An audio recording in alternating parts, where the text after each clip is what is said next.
আপনারা দীর্ঘ 17 বছর পরে এই নির্বাচনের মাধ্যমে এই সরকারকে রাষ্ট্রীয় ক্ষমতার দায়িত্ব দিয়েছেন।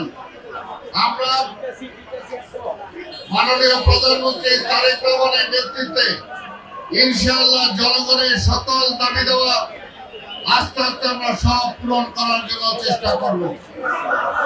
আজকে রাস্তাঘাট ফুটপাত থেকে শুরু করে ব্যবসায়ী ভাইদেরকে বলবো, জনগণের চলাচলের জন্য যে রাস্তা, সেই রাস্তা যেন উন্মুক্ত থাকে।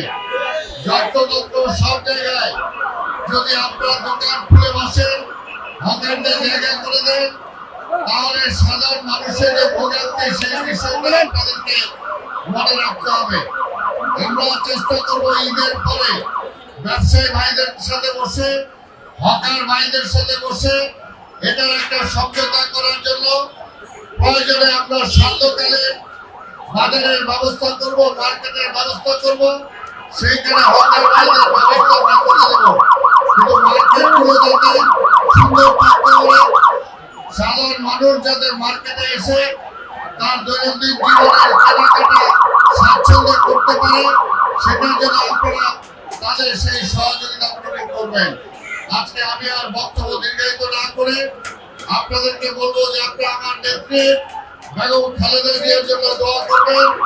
আমাদের নেতা মাননীয় প্রধানমন্ত্রী যারা তারেক রহমানের জন্য দোয়া করবেন, যাতে তার নেতৃত্বে আমরা আজকে এই ঢাকা মহানগরী সহ সারা বাংলাদেশের জনগণের কল্যাণে যাতে আমরা কাজ করতে পারি, সেটার জন্য আপনাদের সবার সহযোগিতা চাই।